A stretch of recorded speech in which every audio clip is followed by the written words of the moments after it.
नमस्कार, मैं हूं सानिया और आप देख रहे हैं डे न्यूज। खबरों की शुरुआत करने से पहले आइए एक नजर डालते हैं उन खबरों पर जो बनी है आज की सुर्खियां।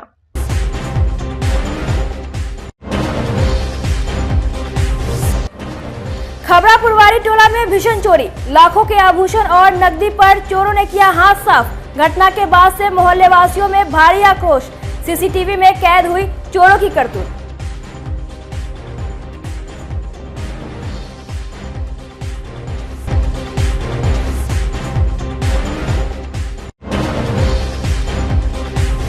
बड़े घर की महिलाएं भी पीती है शराब। पूर्व मुख्यमंत्री ने एक बार फिर कह दी है बड़ी बात। कहा, नीतीश कुमार ने पहले बिहार वासियों को बनाया शराबी, अब गरीबों को भेज रहे हैं जेल।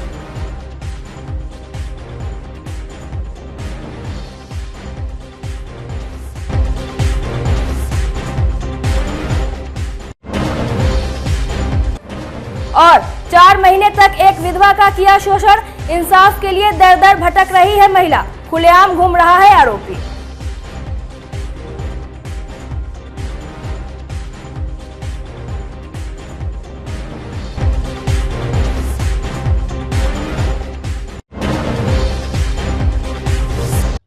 तो ये थी आज की सुर्खियां और अब खबरें विस्तार से। उत्तराखंड के उत्तरकाशी जिले में दिवाली के दिन हुए टनल हादसे में फंसे मजदूर और कर्मचारियों में मुजफ्फरपुर के सरया गिजास गांव का एक युवक दीपक भी फंसा हुआ है। गिजास मठ टोला निवासी शत्रुघ्न पटेल के पुत्र दीपक के इस टनल में फंसे होने की सूचना के बाद से ही परिजन काफी परेशान है। दीपक के मामा और चाचा उत्तरकाशी पहुंच भी गए हैं। घर पर मां और पिता काफी परेशान है। पिता ने बताया कि वह पिछले 2 साल से उत्तरकाशी में काम कर रहा है। उसने असम में इस कंपनी को ज्वाइन किया था, वहीं से इसको प्रमोशन देकर उत्तरकाशी भेजा गया था। हादसे के समय वह टनल के अंदर ही था। बेटे से बात करने के लिए छटपटा रहे पिता ने कहा कि जब तक उसे देख नहीं लेते संतोष नहीं होगा। चचेरे भाई नीरज ने बताया कि बुधवार की सुबह हमने टनल के अंदर फंसे लोगों का वीडियो टीवी पर देखा, लेकिन उसमें मेरे भाई का चेहरा साफ नहीं दिख रहा है। माँ उषा देवी तो काफी परेशान है, बेटी की चर्चा चलते रोने लगते हैं। निकाल के दिखा बात करा तुम अकेले सिंगल है। लड़का तो फंस रहा शनिवार को भोर में जी और जानकारी हुआ मंगलवार को सवेरे 8 बजे के बाद। उसके बाद से हम लोग छटपटा रहे हैं, कोई उपाय नहीं है, क्या करें। आज फिर बात हुआ है? आज भी बात हुआ है, लेकिन लड़का से नहीं हुआ है। वहाँ हमारा आदमी किया है, उससे हुआ है कि ठीक है लड़का, लेकिन हमारा संतोष नहीं है।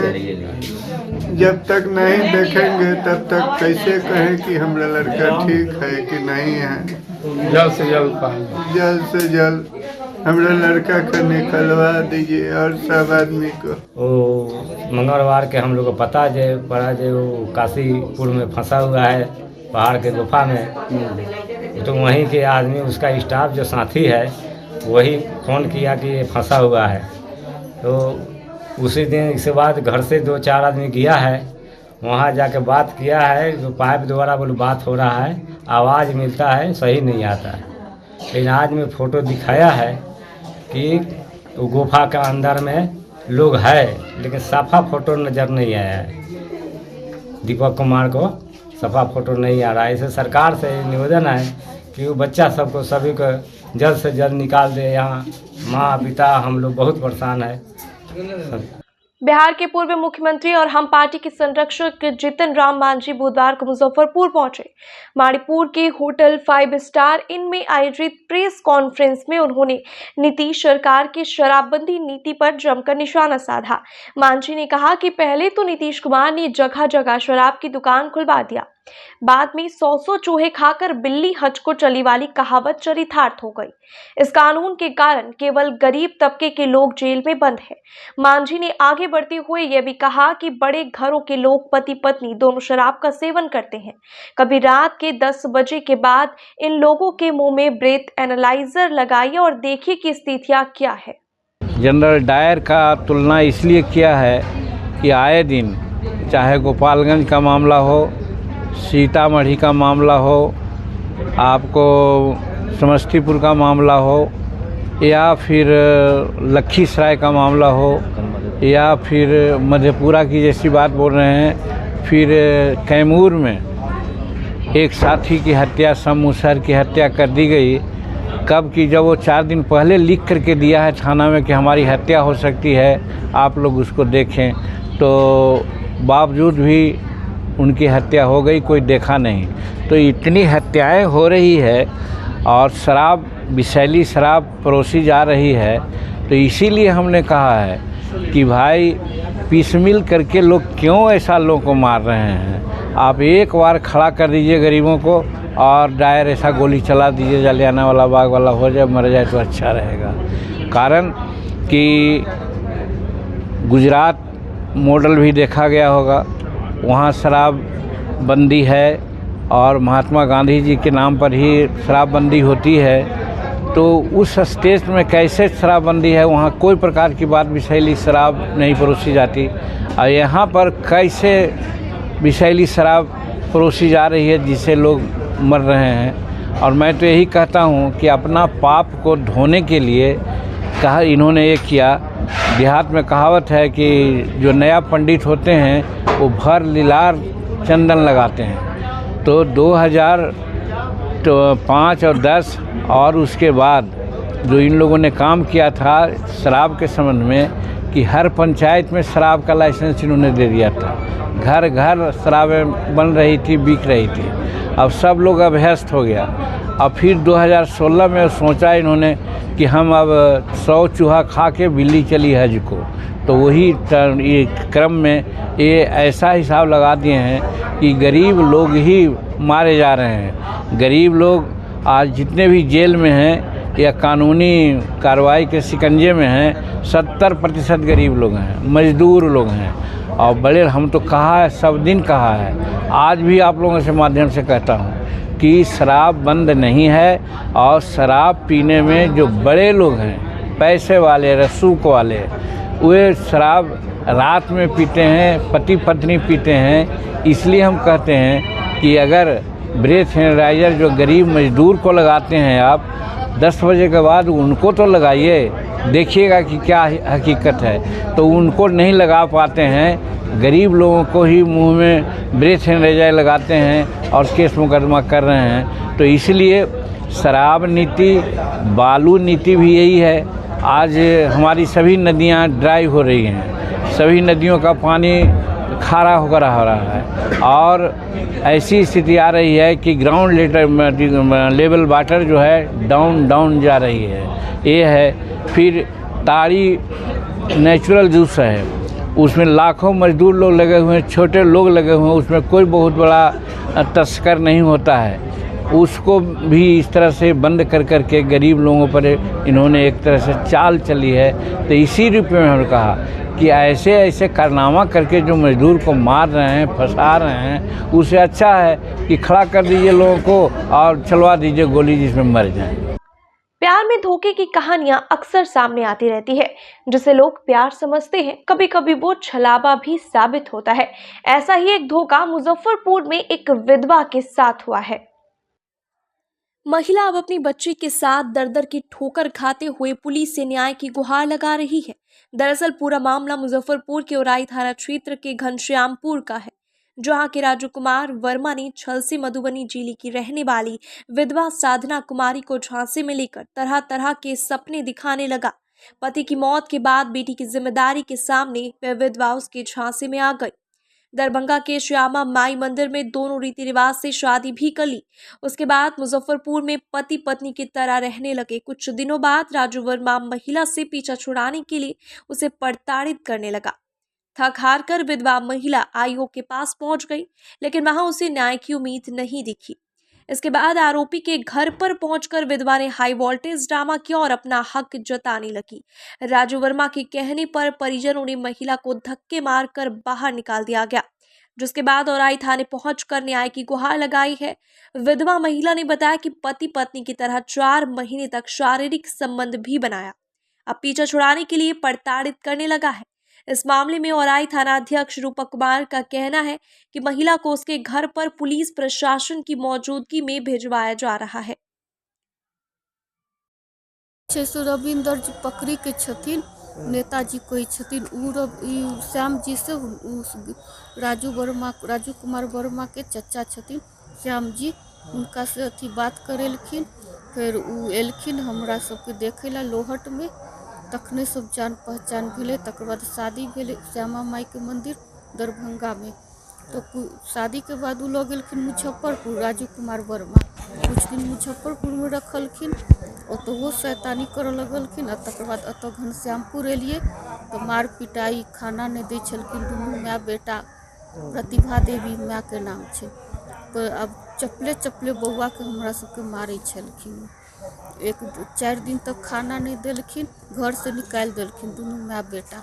ओकर बाद की भेलै जे कहलखिन राजू वर्मा जे हमर ई औरत सब माय कुछो न कुछो कह देलखिन, औरत सब मारत आब अहाँ के टोला के। हमर भाई छै बबलू, खुनिया छै, ओ खूने को तो सिर फोड़ दे। से चलू हम जाइ छियै, आके तो राख दे एकर दादी गाम, आ उ हम कमाइ ला पटना चल जेबै। हम कहली ठीके छै, अब कमाइ ला पटना जेथिन, हम कतौ रहबै, ओतै खाइ पियै ला दै नहीं छथिन हुनकर माय। तो अपन चल देलिए। कितना दिन रहे उसके साथ? जुलाई, अगस्त, सितंबर, हाँ सितंबर, पूरा सितंबर। 4 अक्टूबर के गेल छलिए। तकर बाद काल्हि एलिए तो वह मारक पीटो लगलखिन पूरा समाज के सामने में, झोटा पकड़ के घिसियाबो लगलखिन, छुरी देखा लकोयाल छलखिन। क्या मांग करते हैं? हम मांग करते हैं कि शांतिपूर्वक रखे, हमको रखना चाहते हैं शांतिपूर्वक रखे, और नहीं तो जो पत्नी का एगो होता है सिंदूर डाल के लाए हैं, जो हक अधिकार होता है वो हमको दे दे। पति कब मरा था? पति मेरे 14 नवंबर 2020 में। 1 साल हुआ आपके साथ रखा? कौन? दूसरा जिसके साथ शादी किए से? दूसरा इनके साथ किए तो 1 साल कहाँ, अभी इसी साल शादी हुई थी जून में। 23 जून को। और सितंबर में छोड़ दिया? अक्टूबर में। पुलिस क्या बोली है? पुलिस बोलिए घर मतलब पहुंचा देंगे फोर्स के साथ। एक अजीबोगरीब जानवर को देखकर बुधवार की सुबह मुजफ्फरपुर के अखाड़ा घाट में अफरा तफरी मच गई। यह जानवर अपने आप में नायाब है। जानवर का मुंह और पूंछ चूहे की तरह जबकि धड़ कुत्ते की तरह है। यह दीवार पर आसानी से चढ़ जाता है। इस अजीब जानवर के मिलने की सूचना पर वन विभाग के अधिकारियों की एक रेस्क्यू टीम मौके पर पहुंच गई। जानवर की कद काठी ऐसी थी कि उसे देखने के बाद अधिकारियों के लिए पहचान पाना मुश्किल हो गया कि कौन सी प्रजाति है। उनका कहना है कि इस तरह के जानवर आज तक कभी सुनने या देखने का मौका नहीं मिला है। आपको बता दें कि इससे पहले इस तरह का जानवर भगवानपुर चौक से पकड़ा गया था, जिसकी कुछ दिनों बाद मौत हो गई थी।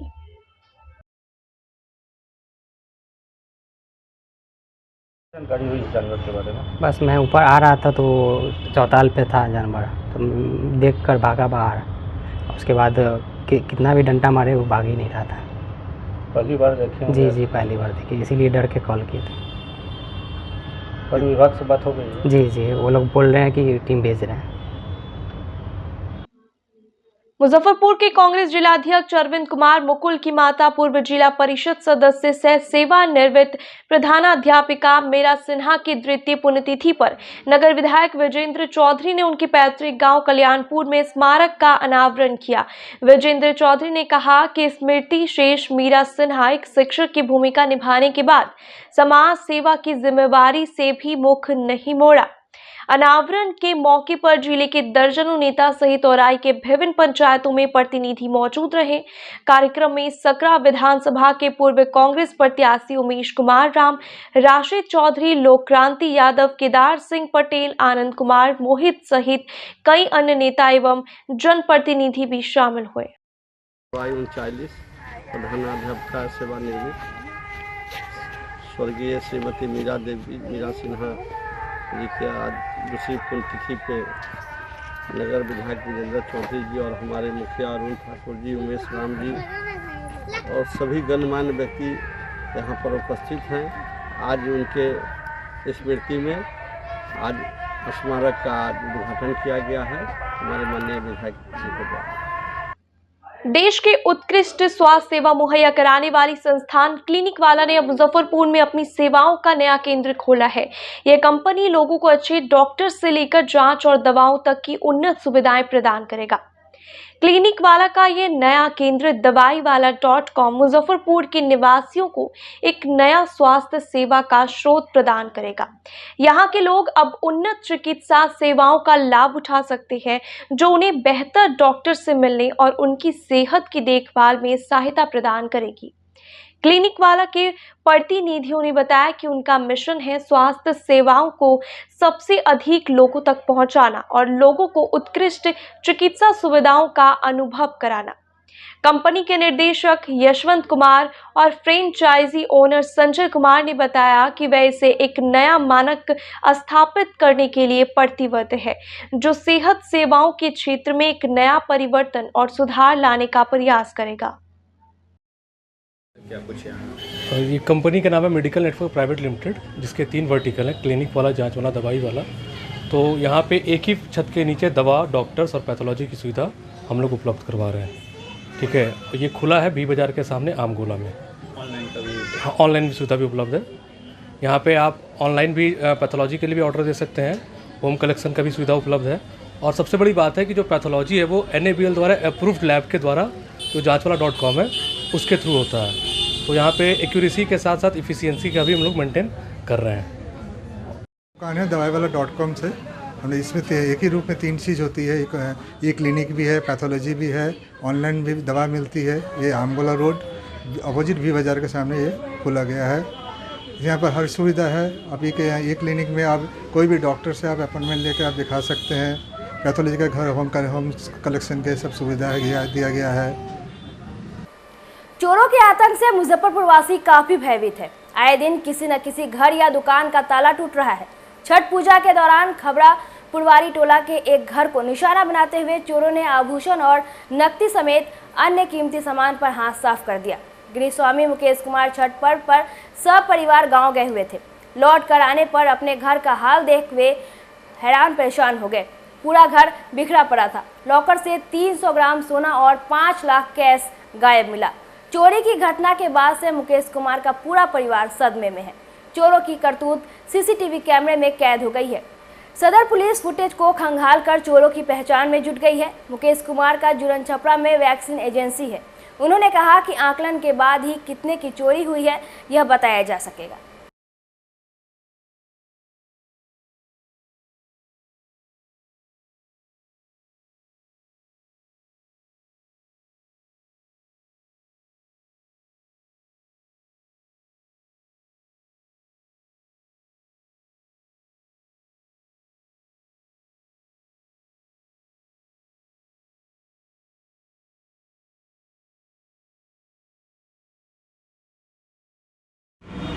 हम लोग छठ में गांव चले गए हुए थे। कल शाम में लौटे तो बाहर का ताला बंद था और अंदर का ताला खुला हुआ था। जब हम लोग अंदर प्रवेश किए तो देखे कि पूरे घर का सामान बिखरा पड़ा हुआ है और उसमें करीब 300 ग्राम के आसपास गोल्ड ज्वेलरी और करीब 5 लाख के आसपास कैश मिसिंग है। बाकी कुछ हम लोग अब जब सामान को व्यवस्थित करेंगे तब तो और कुछ पता चलेगा, क्योंकि पुलिस बता के गई थी कि जो जैसे है उसको ऐसे ही रहने दीजिए, हम जांच के लिए आएंगे। कोई आदमी मूव नहीं किए हैं। मतलब पुलिस कल ही आया? हाँ, कल रात में आए थे कुछ देर के लिए। वो बोले कि CCTV फुटेज दीजिए। फुटेज निकाल के हमने रखा है, उनको सूचित भी किया है आज। तो बोले कि हम किसी कोर्ट के काम में जा रहे हैं, हम बाद में आके आपसे मिलते हैं। CCTV में पता चला है? CCTV में 5 आदमी घुसते हुए नज़र आया है, जो विभिन्न प्रकार के हथियार से लैस है, और एक आदमी अंदर गया है। क्या वजह का घटना है? रात्रि 1 बजे के आसपास ही लोग एंट्री मारा है और 1:50 के आसपास निकला है।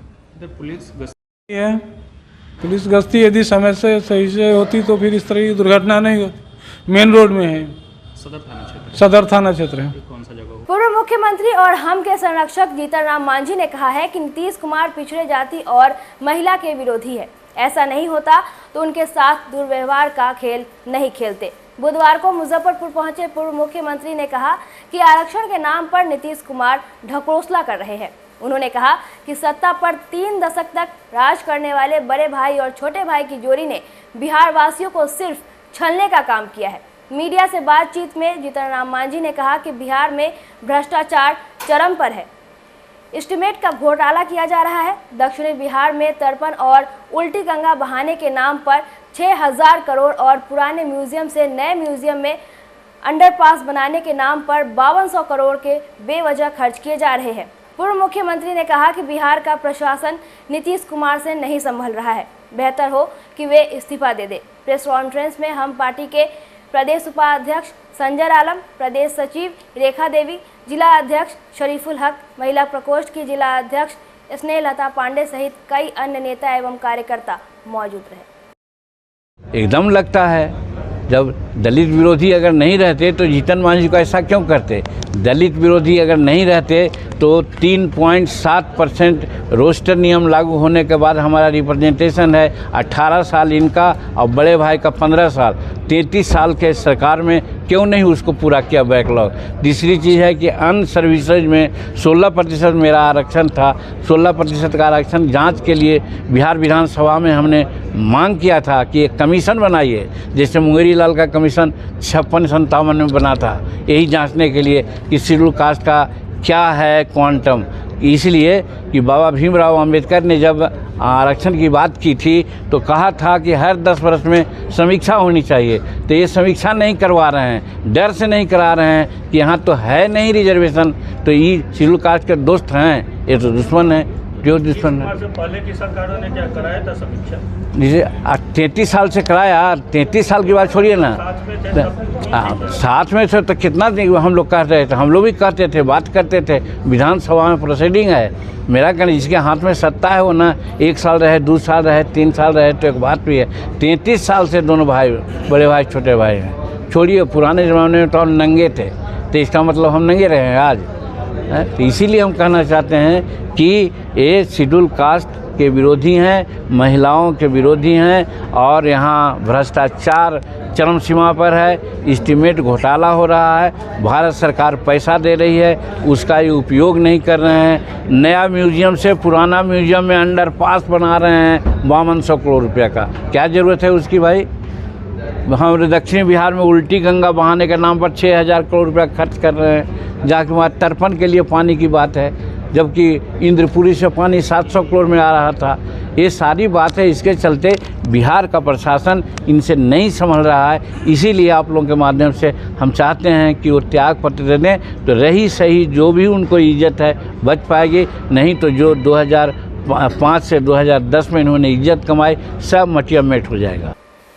मिड लाइफ क्राइसिस यानी उम्र के 45 से 65वें पड़ाव पर दिमाग को उलझाने वाली स्थिति, जब इंसान को अपनी उम्र और इससे जुड़ी स्थितियों को लेकर हताशा, चिड़चिड़ापन, एंजाइटी जैसे अनुभव होने लगते हैं। जरूरी नहीं है कि यह हर व्यक्ति के साथ हो, लेकिन जिनके साथ होती है उन्हें समय रहते ना निकाला जाए तो डिप्रेशन की घातक स्थिति बन सकती है। इसलिए मिड लाइफ क्राइसिस को लेकर सही कदम उठाना बहुत ज़रूरी है। मुजफ्फरपुर क्लब में बुधवार को आयोजित OBS एंड गायको सोसाइटी के मिड लाइफ सेमिनार में वक्ताओं ने ये बातें कही।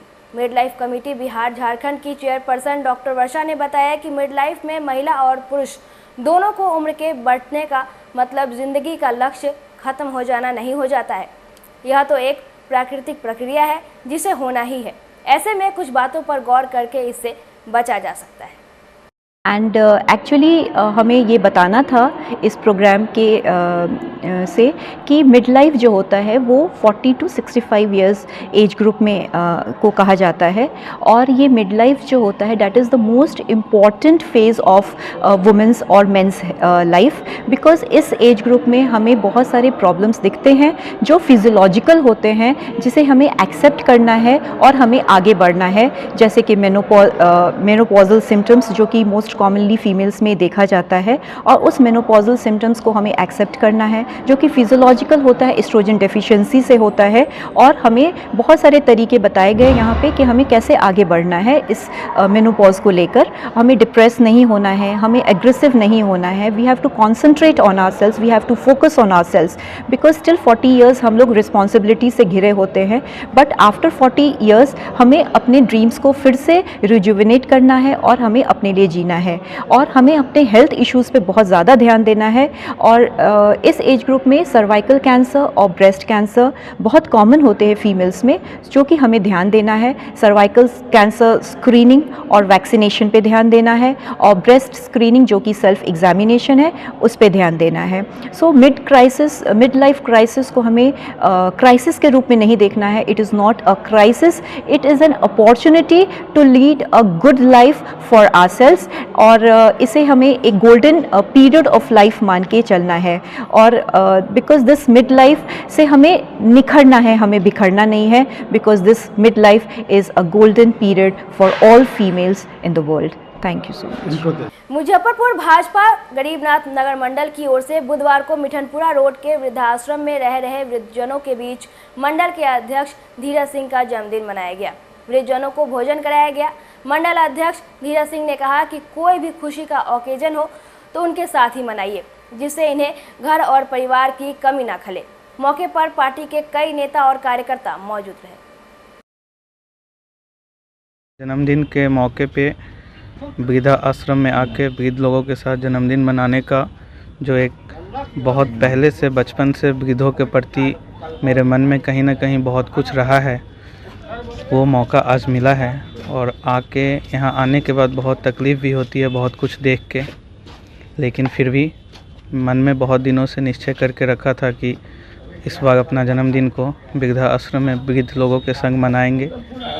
और जो माँ बाप बच्चों को बचपन से पाल पोस कर इतने अच्छे से बड़े करते हैं, उनमें कहीं ना कहीं कुछ कमी आती है बच्चों में, जिस वजह से लोग यहाँ आके इस अवस्था में वृद्ध आश्रम में अपने जीवन का गुजारा करते हैं।